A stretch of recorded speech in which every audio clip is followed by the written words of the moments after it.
तो भाग 1 पढ़े थे, रिवीजन कर लेते हैं थोड़ा फिर आगे बढ़ेंगे। भाग 1, इसमें संघ एवं राज्य क्षेत्र की चर्चा है। अब भाग 1 में बताए थे कितना आर्टिकल, 4 आर्टिकल, 1 से लेकर 4 तक, 1 से 4 तक अनुच्छेद हैं। अब अनुच्छेद नंबर 1, तो आर्टिकल नंबर 1 इसको लिख सकता है नीचे में, अनुच्छेद नंबर 1। इसमें क्या था, अनुच्छेद नंबर 1 में भारत राज्यों का संघ है, अनुच्छेद 1। फिर अनुच्छेद आर्टिकल 2, इसमें बोलो किसी विदेशी राज्य को भारत में मिला सकते हैं, विदेशी राज्य को भारत में मिला सकते हैं, आर्टिकल 2। आर्टिकल 3 बोलो आंतरिक परिवर्तन कर सकते हैं, आर्टिकल 3 आंतरिक परिवर्तन कर सकते हैं। आंतरिक परिवर्तन कर सकते हैं मतलब थोड़ा भूल गया क्या, भूल गया, कहानी इसका क्या है? हाँ बता रहे हैं, आंतरिक परिवर्तन, आंतरिक परिवर्तन की बात कर रहा है ना, मतलब आंतरिक परिवर्तन, किसके आंतरिक परिवर्तन, भारत के अंदर। तो भारत ये देश मान, ये है ना,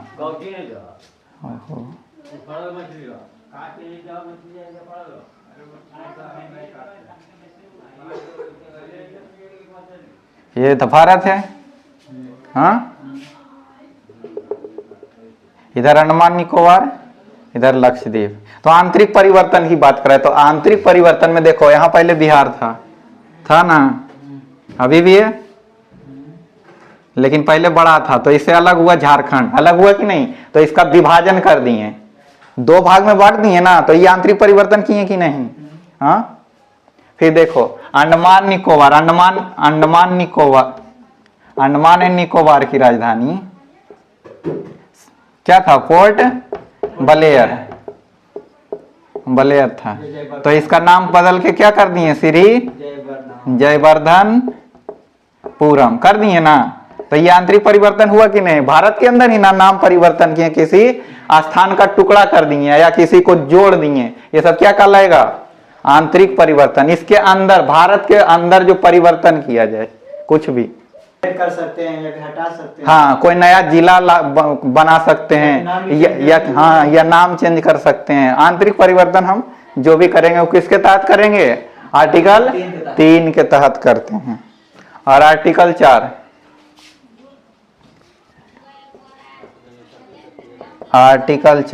इसके तहत था 2 और 3 जब कार्यरत हो तो राष्ट्रपति हस्तक्षेप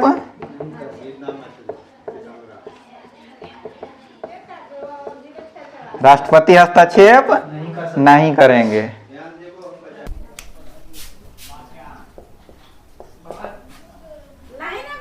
आर्टिकल 4 क्या लिखे थे, 2 और 3 कार्यरत हो तो राष्ट्रपति हस्तक्षेप नहीं करेंगे। तो इसमें लिखना 2 और 3 कार्यरत, मतलब 2 और 3 काम करेगा।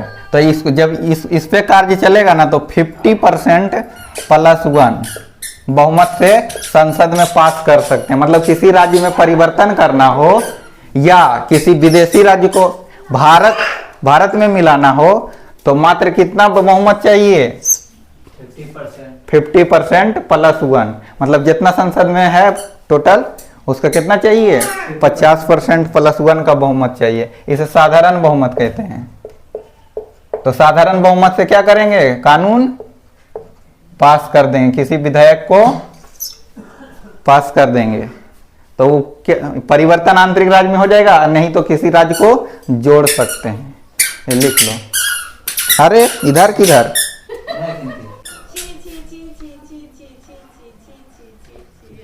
1893।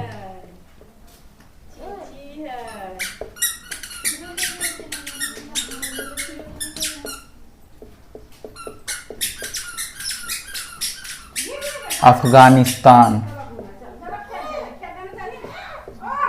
और भारत के बीच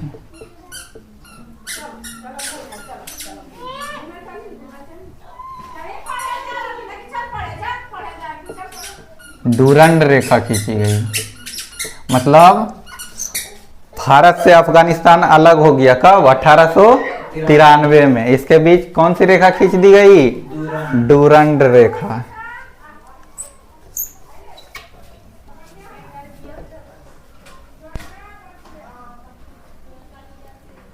उन्नीस सौ 35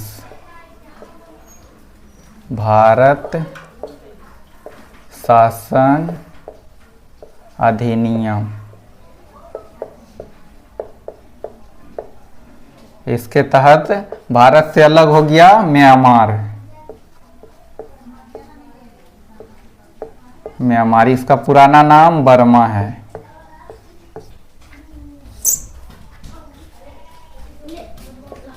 और 1947 को पाकिस्तान अलग हो गया है।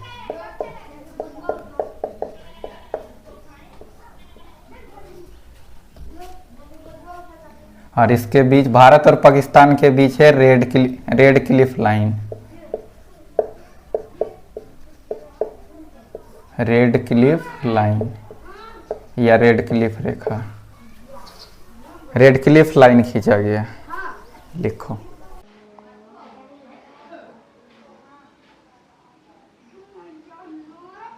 दिख रहा है ना?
हो गया।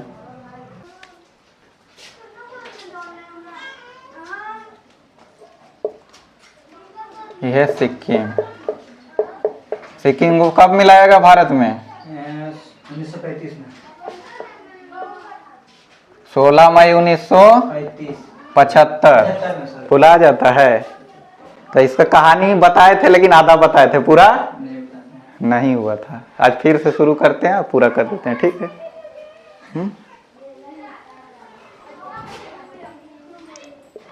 तो सिक्किम में था राजा का शासन, ठीक। सिक्किम में राजा का शासन था। और अमेरिका का देखो आदत है उसका कि दुनिया का क्या बनना चाहता है? बॉस। तो इसके लिए वो पूरे दुनिया में अपना सैन्य अड्डा बना के रखा है।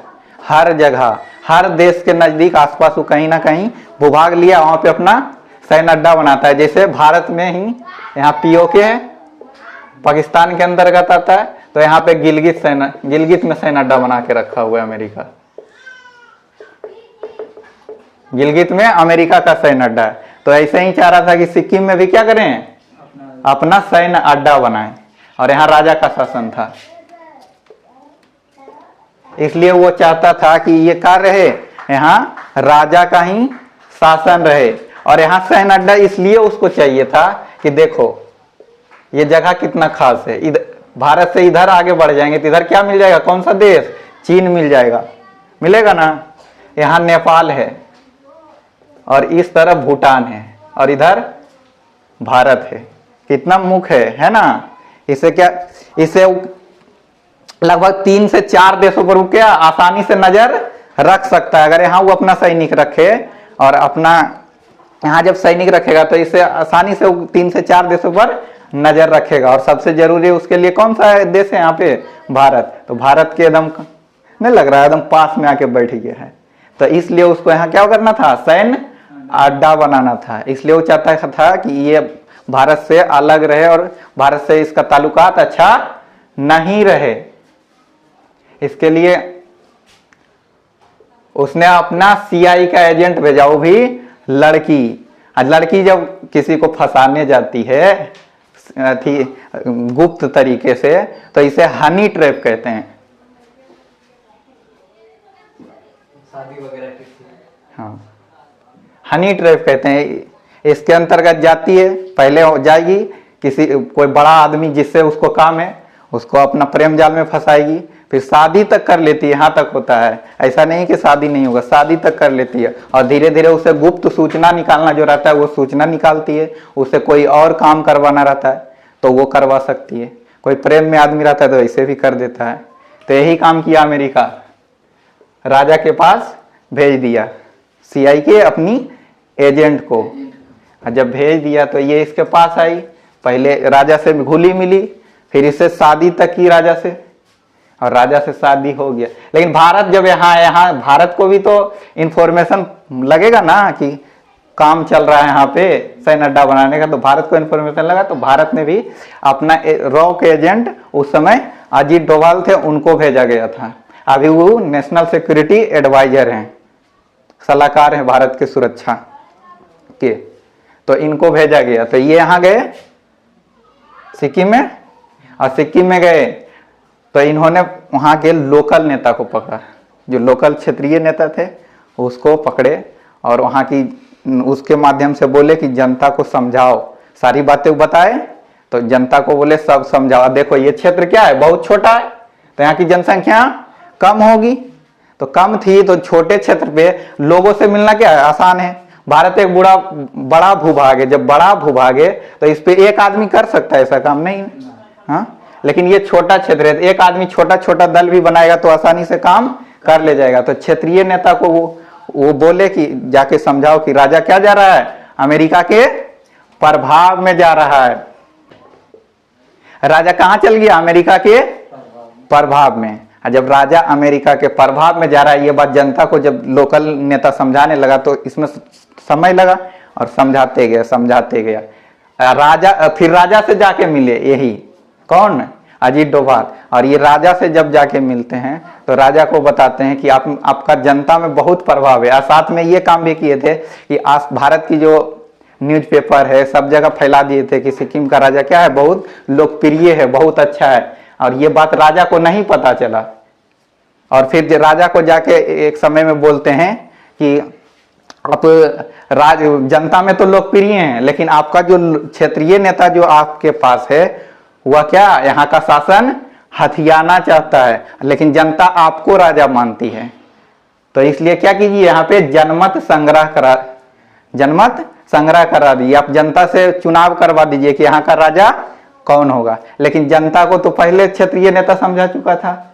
हाँ, तो वहां इन्हीं के कहने पर राजा खुद से क्या करवाता है, जनमत संग्रह करवा, जनता से क्या करवाता है, वोट दिलवाता है। और जब वोट दिलवाता है तो कौन जीतेगा, क्षेत्रीय नेता जीत जाएगा, राजा जीतेगा नहीं जीतेगा।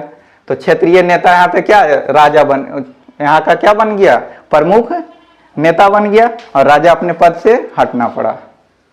और उसके बाद वही क्षेत्रीय नेता फिर बाद में साइन कर दिया कि हम भारत में क्या मिलना चाहते हैं। तो फिर सिक्किम 16 मई 1975 के साइन किया, तो वो भारत में आके मिल गया।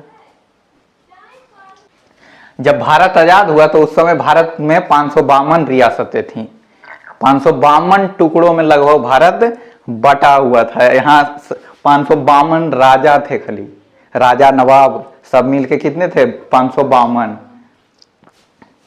तो 52 भागों में भारत बटा हुआ था, जिसको एकत्रित करने का काम सरदार वल्लभ भाई पटेल जी किए। अभी कितना है? अभी तो 28 राज्य है और 8 केंद्र शासित प्रदेश है ना। हाँ, जिसमें से इन्होंने 549 को एकत्र कर लिए, और ये सब आसानी से समझाए बुझाए जाके उसको बताए कि तुम भारत में मिल जाओ, तो वो सारे लोग क्या हो गए, मान गए। जिनमें से तुम देखना कि जयपुर के राजा लोग मान गए और मध्य प्रदेश में भी मान गए। तो मध्य प्रदेश जाओगे तो वहां के देखोगे कि सिंधिया के राजा के पास अभी भी उनका महल है, क्योंकि वो जो शर्त ये बोले थे वो मान गए, तो उन्होंने भी कुछ शर्तें रखी साथ में। तो उनका महल क्या, कम से कम महल तो रहने दीजिए, इतने दिन इतने वर्षों से हमारे पूर्वज राजा हैं और हम भी राजा हैं, अगर मेरा महल भी छीन लीजिएगा तो मेरे पास बचेगा क्या, जमीन उमीन तो ले ही रहे हैं, तो सारा सत्ता भी ले लेंगे। तो इन्होंने शर्त को स्वीकार कर लिया और इन राजाओं के महल को रहने दिया। तो तुम जाओगे राजस्थान तो वहां देखोगे कि अभी भी बड़े बड़े महल हैं और उसमें वहां के जो उन राजा के संतान हैं वह अभी भी उन्हीं का अधिकार है उन महलों पर, जिसमें से कई महलों को वो होटल बना के रखे हैं, कोई म्यूजियम बना दिए हैं। तुम उसी प्रकार जाओगे तो सिंधिया के राजा के भी महल तुमको देखने के मध्य प्रदेश में मिल जाएंगे और वो अभी उन्हीं के अधीन है, सिंधिया महाराज के अधीन ही है। लेकिन 549 ने ही स्वीकार किया, तो कितने बच गए हैं, 3।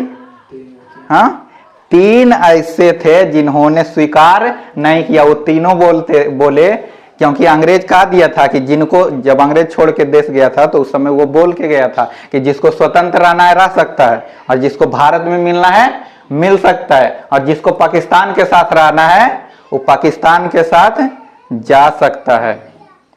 तो इसलिए 549 तो मिलने के लिए तैयार हो गया सरदार वल्लभ भाई पटेल के समझाने के बाद। लेकिन 3 रियासतें ऐसी थी जिन्होंने अस्वीकार कर दिया और उसने कहा कि हम क्या, हम स्वतंत्र रहेंगे, हम ना भारत में मिलेंगे ना पाकिस्तान में मिलेंगे, हम क्या रहेंगे, स्वतंत्र रहेंगे। तीनों है कहाँ, बता रहे हैं।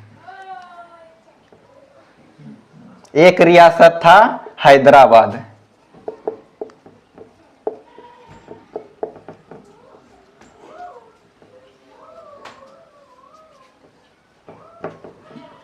दूसरा था जूनागढ़,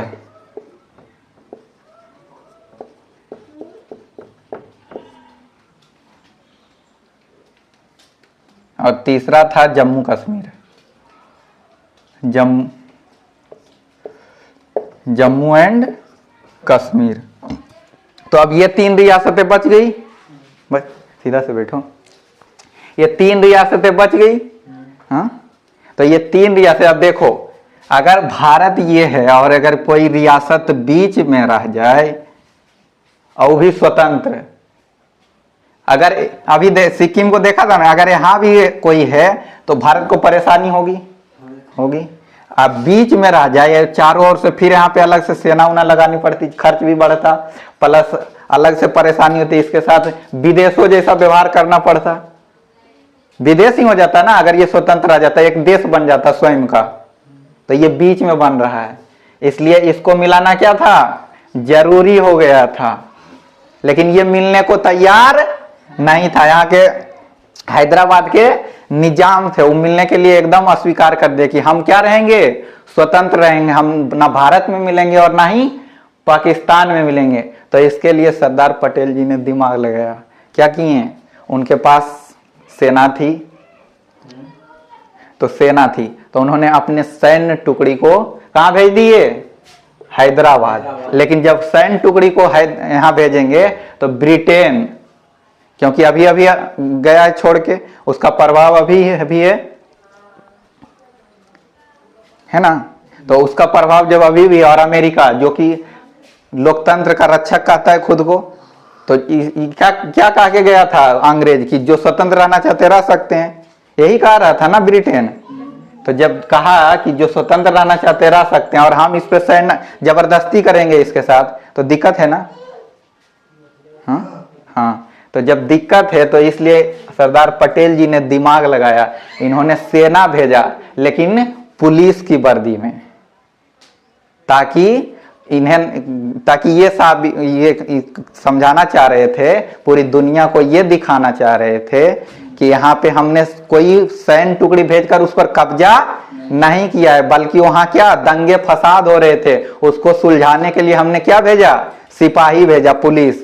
इसलिए यहाँ पे क्या भेज दिए, पुलिस को, और इसे ऑपरेशन पोलो नाम दिया गया। तो भेजा क्या गया था, सेना, लेकिन गया कौन? पुलिस के वर्दी में सेना ही गया, और फिर हैदराबाद को भारत में शामिल कर लिया गया, मिला लिया गया। तो खाली पुलिस गया तो वहाँ कुछ हुआ है? युद्ध वगैरह हुआ था क्या? हाँ, तो युद्ध वो होगा नहीं, हैदराबाद का जो निजाम था उसके पास भी तो अपनी सेना थी, तो इसलिए पुलिस को भेजा गया। इन मिलने के लिए तैयार ही नहीं था।